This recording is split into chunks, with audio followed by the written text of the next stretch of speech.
Welcome to Cartoonist Kayfabe. My name is Jim Rugg. I'm Ed Piskor. We continue our reading of 1963 today, Ed. But before we get down this rabbit hole, what's new with you? It's been announced, man. Red Room is going to be a monthly comic coming out from Fantagraphics, and you could pre-order issue 1 right this very minute at the Linktree link in the description of the video below.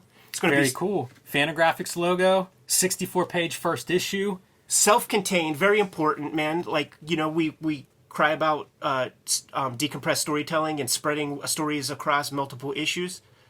So do something about it. You know what I'm saying? And you can't hide the Outlaw Comics logo. It's going to be the second comic with the Outlaw Comics thing right next to your Octobriana stuff, man. So the imprint is growing. Yeah, I don't know if you have to tell people this one's an outlaw. But I also have the Patreon. So $3 will get you the archive. And issue 1 is up there. You could read it, and you could read ahead as well, man. It's to support the project that way if you like. Very awesome. I'm excited to see that one in print. You can follow me on patreon.com/JimRugg. I post a lot of my out-of-print zines and mini comics and things on there, showing off Silhouette Zine here. This is a kind of a study I had done on people using silhouettes in comics. I pull out a bunch of these silhouette panels, rearrange them into a bit of a new narrative, and catalog all of them, where they appear, who the artists are. This is all available as a PDF on my Patreon, patreon.com/JimRugg, along with a lot of other comics art of mine, process stuff, notes, things of that nature. Gonna continue down that 1963 rabbit hole, baby. Book 4. I can't say it enough. Rereading these is a total pleasure. It feels like I haven't been enjoying comics reading this much since we were doing Calvin and Hobbes. Just a really good time. This is the 4th book, Tales from Beyond, and 2 stories in this one, The N-Man and Johnny Beyond. Yeah, it's kind of like those Tales to Astonish that would have like an Iron Man and a Hulk story or something like that. Whenever, you know, Hulk had 4 issues and then went into like one of these anthologies for a while. Exactly. So Strange Tales, another one of those things. It might have been Strange Tales that he went into, man. But the first guy, this N-Man, he's kind of like Articulate Hulk. Well said. This is a monster character. And we were talking about like Hypernaut and you know, where does Hypernaut come from? Well, I found some digging whenever I was looking this up. And one of the sources is a Japanese movie from 1958 called H-Man. So, you know, imagine kaiju and you know, morphing, mutating characters from exposure to atomic bombs, things of that nature. Very much in line with the character like the Hulk. You know, right. I think that's the other obvious source that you might look at because it's a monster character, which is super cool.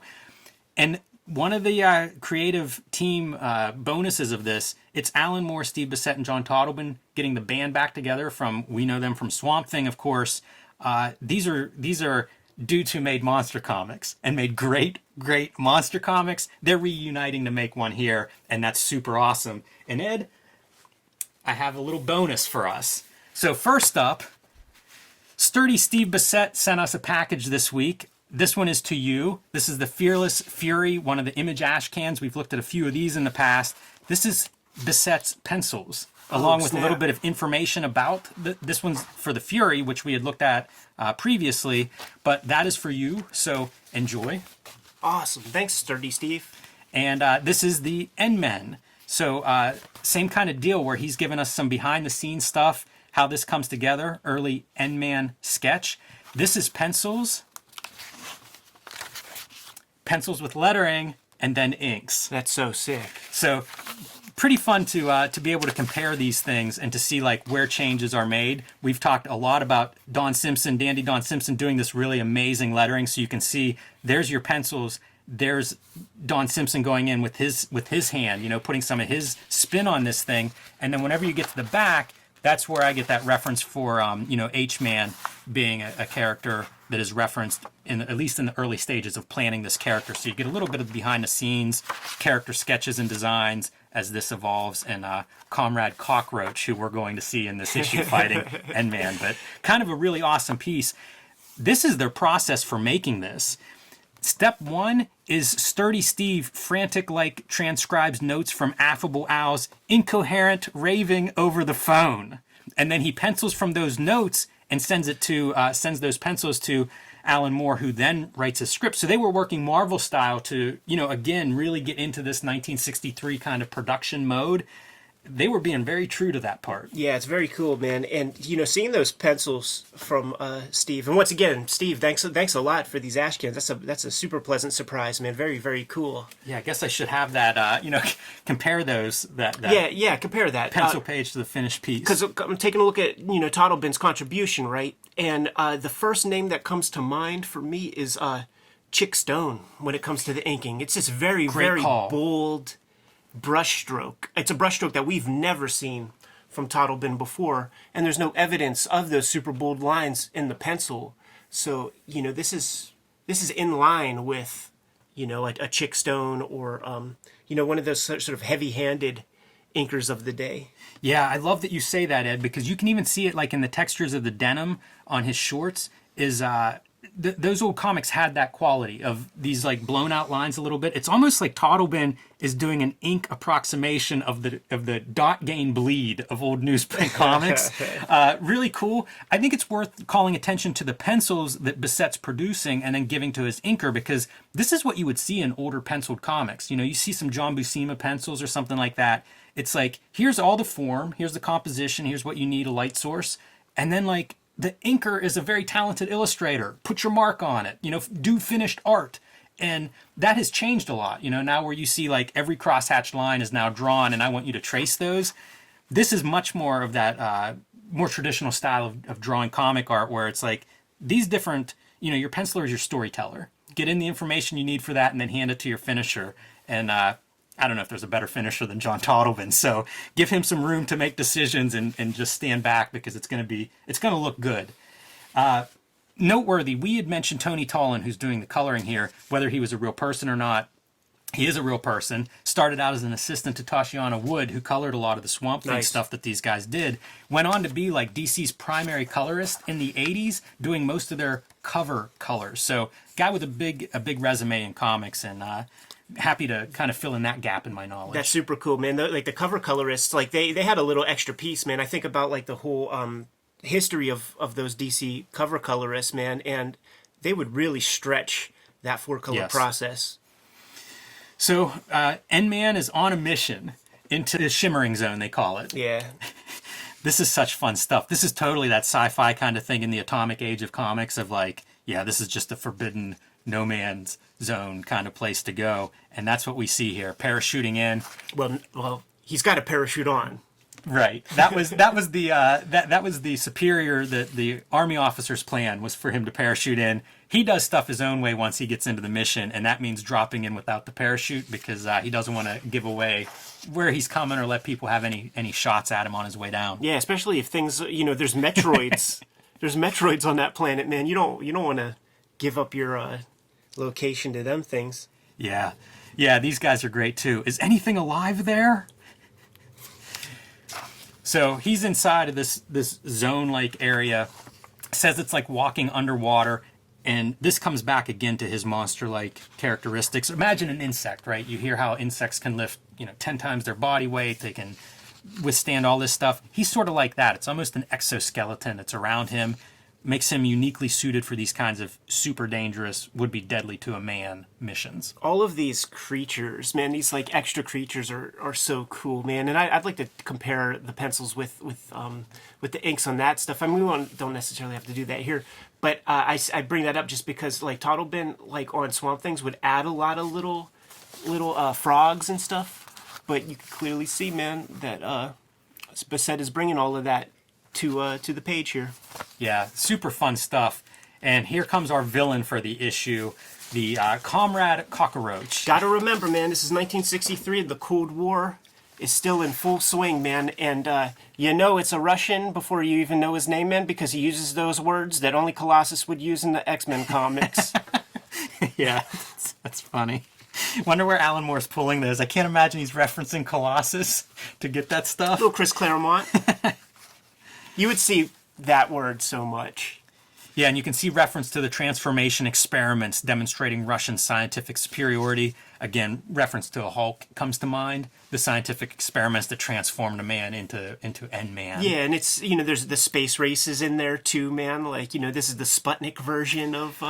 And you see the little footnote. Sea Tales from Beyond number 110. That's the stuff that'll swerve a kid. Archival Al. Oh, I loved it. And it's right in line with, the Marvel comics I was reading would have the same footnotes, and you could go back and find those issues. So it was like, this is a whole world. This is such a, like, when Kirby would do this, I would just eat it up so much. It's to me, it's like the magic of comics. Like, you got your dude sinking, you got the hand, and it's like, this viscous oatmeal type liquid that on this planet solidifies, and they sell it with the textures really good. Repeat this panel, but have acting with the dude in the back. Yes. As he splits, and then just that fist, flexing your muscle, just cracks that. That's hard as hell, man. That's such a dope little piece. I'm pretty sure this is where Fast and Furious got it for The Rock to flex his way out of an arm cast. That would have required me to see those movies. I like this character design quite a bit too, and I think this comes from some initial sketches for N-Man, the cockroach character design. So kind of cool to see how that stuff evolves and how you get these kind of characters. And one of the great things with a monster comic is that you get to fight monsters. Right. You get to have a couple of them, both heroes and villains. Good colors on them. One cool color, one warm color. Yeah, and contrast again with the villain being those secondary colors, being a purple instead of being a red, yellow, or blue. Yeah, these feel so much like not just the Silver Age, superhero comics, but some of the reprints we have seen of like the Jack Kirby and Steve Ditko monster comics. They're silly, they're simple, great shapes, and relatively basic stuff. Like set it up so that we can see some action, and you're good to go. Yeah, you know what? Well said. And just even the art style of this stuff, this is like the Dick Ayers ink jobs on Kirby's Atlas stuff. Like this kind of stuff. It feels pre-Marvel.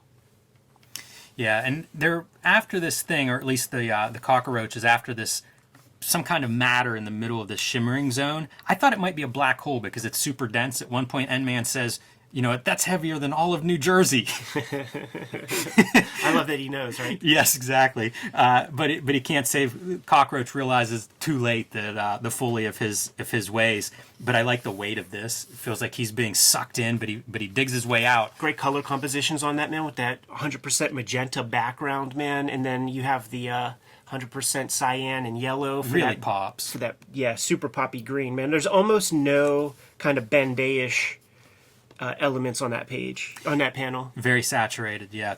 Most of the story is that way, even, with your officials wearing like the pure cyan. They really hit those primary ink colors and to great effect. Yeah. This is the kind of stuff, if I'm coloring, I think about this kind of stuff. And who knows, maybe this is where the seeds were planted. I like that you get to see a little bit of N-Man has a relationship with Sally. So there is this implication of a bigger world with more characters and backstories and relationships. Dig it, man. Really fun. And in and out, it's a monster story. Perfect for Bissett and that team. Totally. Perfect for me as a reader. Mommy's Commie. Red Fink custom monster ad. Feels distinctly Rick Veitch. You think about that issue of Ninja Turtles that he did with the Rat Fink people and stuff. Yeah, and also like Berlin, Gulag, Cuba. It's the little details. It's that era. And I think I think that whenever we interviewed Rick Veitch and Steve Bissett, they talked about how much they were responsible for kind of the packaging and coming up with all these ads and stuff. So if you see Rick Veitch in this, of course, like he's all over all of these pages. And also, I mean, like it's so appropriate for the era too, man, because there would be those like Big Daddy Roth like shirt, that were designed by like Robert Williams, did all the little designs for the little T-shirts that you could order.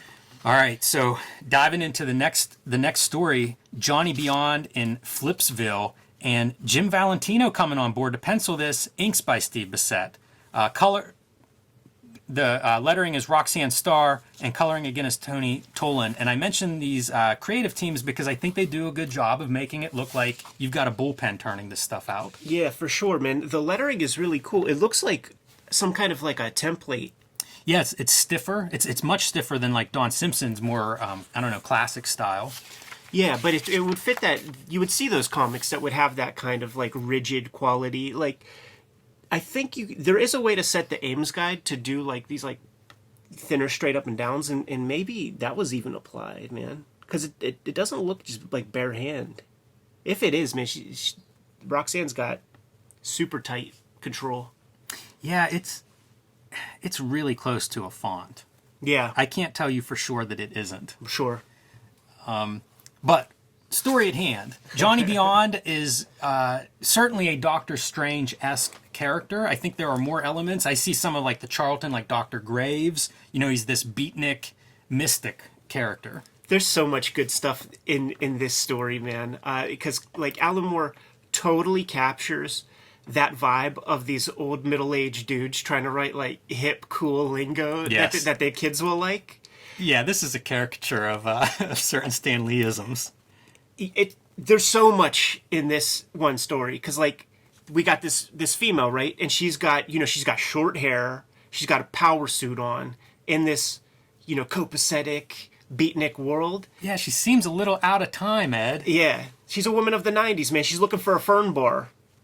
Like we don't even have fern bars anymore, I don't think. This feels very pop arty to me too. I think they're very conscious of that. You see these panels that are almost Lichtensteinian kind of panels, and I don't think that's accidental. I don't know whether it was in the script or it was something Valentino was thinking, but it really feels like that as we go through. Like you'll see several of these kinds of panels that are just it's a big image of a face, emoting, that kind of thing. They're talking about a call box, man. She pulls out a cell phone. Yeah, it's a peculiar story. They're not that explicit about it either early on. They don't make a big deal of like, she shouldn't be here. Or, this isn't a Terminator time travel story. Right. This is very much something's off, and we all know it, but that's about as far as we can go. And it's in every page. It's in every panel, man. Because like he's talking his like, hip daddy-o stuff. And she's talking about, feminism or... I don't want you to pay for my thing, and she's got a little plastic card with a bird on it that looks like 3D but without the glasses. Yeah, it's great to see the clashes of those two time periods without them totally knowing or acknowledging it. Alan Moore, as an observant writer, is like really good at that stuff where he can almost like clear his mind and put his brain in a place where it's like, okay, I'm a person from the 50s. And like, what would it be like to see 1990s technologies, and like, what would you think about that sort of thing? Yeah, and as they leave the coffee shop, Johnny Beyond's like, "I can walk you. Where's your pad?" Yeah. And she says, "My apartment is next door to my boyfriend." So she's not picking up what Johnny Beyond is laying down, but he's pretty determined. Maybe that 1960s can-do attitude. And they walk to where she lives, and it's his place too. Like he lives there as well. They go inside, and it's not exactly his place because everything is flipped. So he's starting to understand that something isn't quite right. And I like this part when they get into the apartment. There's like movies and stuff. There are these things that he just can't understand. He's looking at CDs and trying to figure out like. Plastic books, coasters, calling CDs coasters. And even now, you could show this stuff to a person right now, and they'll be like, "What are these plastic? What is this plastic thing? Yeah. I heard of that movie, but what is this? Yeah, how do you play it? Rio Grande is a movie. How in heck do you fit a movie in a book?"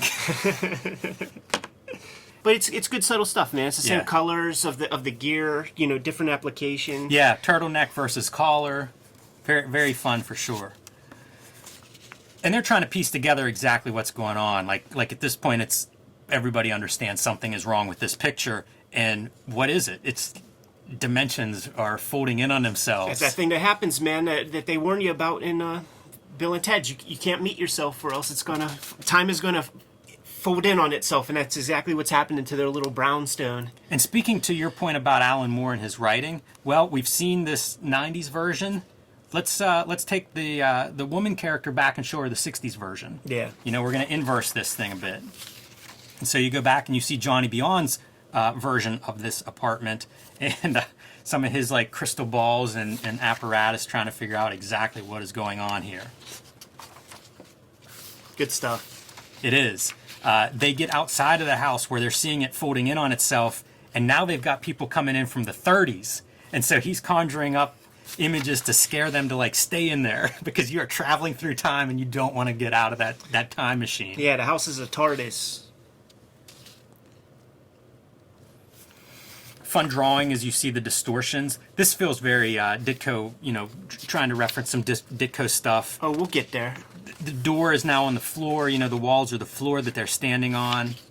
Shades of Inception from sometime later filmmaking where you're twisting these sets around. Inventive, visually inventive. Very entertaining. You say Ditko, but I don't see it, Jim. Where did I get that idea? There are people that are like, what a fucking idiot. He doesn't see it. Incredible. Yeah, super fun. Hard to believe this is your 12-page story. Right. This feels like a full issue. There's a lot that happens. A lot of ground is covered here. A pretty dense read. I love the idea of the creative team, Jim Valentino sitting down, cracking open his old long boxes, pulling out his favorite Ditko comics, his favorite Doctor Stranges, to try to figure that part out. That's a real fun part of that week's assignment. Yeah, and you look at this and go, obvious Ditko, but I even see it in this face. No, definitely. There's a lot of it, a lot of little references to that kind of thing, and I think it's beyond just Doctor Strange. Because Ditko's done a lot of that kind of mystical stuff. Yeah, his astral plane, foo stuff. And ends with him kind of, not a resolution, right? Like traveling through time. Good setup for if you want to maybe send him to 1993 in an upcoming annual. Yeah, man. That's a spot. We gotta play with the time stuff, man. It's very crucial to the story.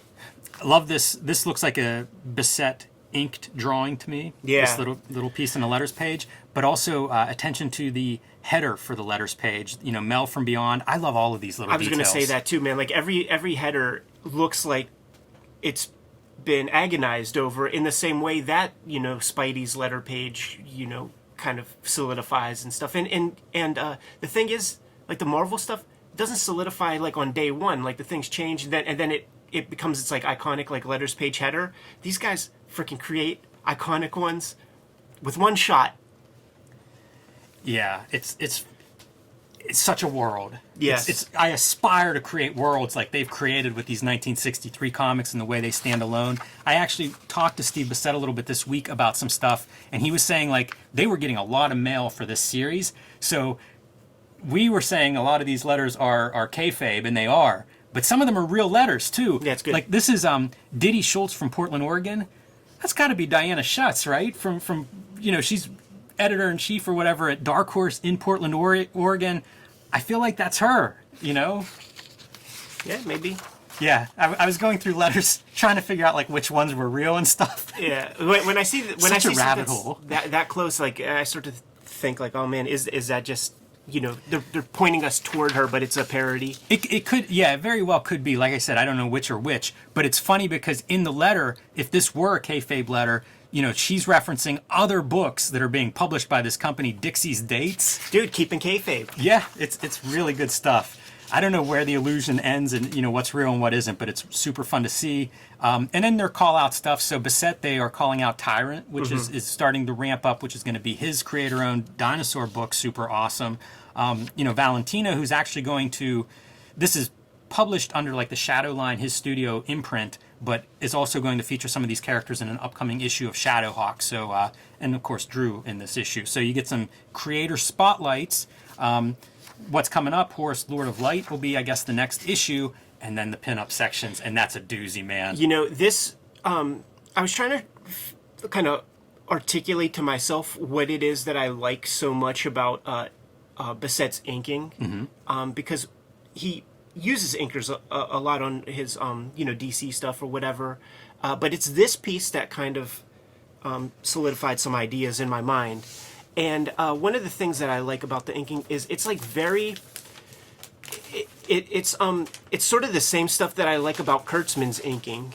When Kurtzman inks himself, the difference with Bissett is that he's more structurally sound with composing his figures and stuff, and it's a different application. But it's this heavy hand with the brush that just really feels like he's just going for it, and it feels loose. It feels like what we talk about when you want to try to capture the energy of your sketches. Yes. And like you lose it because you're too rigid with your inks and stuff. I bet that's as energetic, if not more energetic than his pencils. Yeah, I bet you're right, and I wonder if that comes from Kubert School. One of the I can't speak to that early year, right? But one of the things that they want is like they basically are teaching you to be, and I'm not putting this on these guys, like we're on the record big time, we love them, but they teach you to be a hack. Like they want you to get a job, and the best way to get a job and to stay employed is to get your deadlines in on time. Sure. Man. So speed, so like maybe you're onto something there. You mentioned you like his inking, so I have to pull this out from the package that he sent. He also sent some of these printouts that he would use. Bissett taught at the Center for Cartoon Studies for, I don't know, over a decade, maybe 15 years, and would do like inking stuff, for his students. So he would make these little printouts and then have them ink over them. Jack Davis in some examples here. You see Walt Kelly. And then some of Bissett's like monster designs, on Blue Line that he could give out to students. And I kind of want to blow that one up and try inking it. But he sent those along. It seemed like an odd inclusion, but the fact that, you're going to talk a little bit about his inking, I feel like it's apt to, a very conscious inker, yeah. Bissett. And I've seen him do demos where he'll do like overhead of like an inking demo so that people can kind of see how he approaches that part. And you're right with all of that stuff. I'm in love with it, man. Very cool. I love those pinups. And Melinda Gebbe, again, contributing. That feels like straight up underground comics. Yes. Like a back cover of Dope Comics or something like that. Yeah. If you were to look at all of the pinups that she's done for this series, talk about a range. Like she's done some really cool stuff, aping different styles, different time periods. Well, really trying cool. to like it's her, but like this is her Ditko, but there's nothing that Ditko about. I mean, kinda, but it feels like just like a great kind of underground comics image. Soil monkeys. You know what?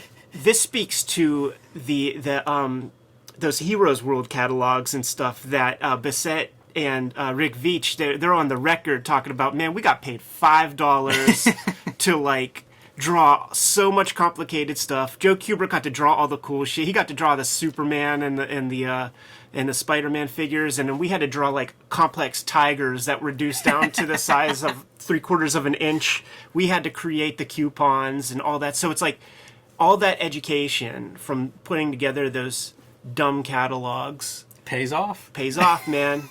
Soil monkeys. 30 years later or 20 years later. All right, man. So Tales from Beyond, 1963, book 4, wrapped up there. The fun continues. I keep enjoying reading these and rereading them. I think you had mentioned, Ed, off air, the experience of reading these. In some cases, it's very new as we get deeper into the series. I have a similar experience because I don't think I put my whole set together initially. As the series went on, typical for comics, fewer and fewer copies are produced. So I think like issue 6 I picked up, I don't know, years after the fact probably, and going back through these, even the ones that I remember reading, you forget a lot in 30 years. The speculator bust was happening while these were coming out. So stores are just dying, like they're sitting on weight of X-Men #1, dealt with store that had 30,000 copies of Youngblood 4. Yes. 30,000 copies of Youngblood 4. That's ludicrous. These stores are just disappearing. So there's probably only 250,000 of these out there. It is funny to think that way, but it did occur to me when you were saying that reading this stuff too. I don't enjoy reading series like here's a month, a month, especially for something that this works really well together. Mm-hmm. Reading it weekly is a much more enjoyable experience for me, and it's continuing to be. I'm amazed by these guys' imaginations. They are putting so much interesting ideas into an issue of this. Fantastic. Yeah, and I look forward to reading, Horus, the Lord of Light next week. Yes, absolutely. What do you say, Jimmy? Get out? Wrap it up. Kayfabers, like, follow, subscribe to the YouTube channel. Hit the bell. We'll notify you when new vids are available. What you hawking? Patreon.com/JimRugg. You can find some of my out-of-print zines and mini comics there where you can download them. You can find lots of my art, my comics, notes, scripts, essays, things of that nature. So Patreon.com/JimRugg. Red Room issue 1, banned in 5 countries already on the strength of the stuff I've been putting on the internet, man, is available for pre-order in the link below at the link tree through Fantagraphics website and patreon.com/EdPiskor. $3 get you the archive of all the Red Room stuff I put up so far, and I put new strips up every Tuesday. Issue 1 and 2 is up there as of this recording. You can subscribe to the Cartoonist Kayfabe e-newsletter at the links below this video to keep up with everything we have going on and coming out. You can find Cartoonist Kayfabe t-shirts and merchandise at the links below this video. Give them one more set of marching orders, Jimmy. We're going to be on our way. Read more comics.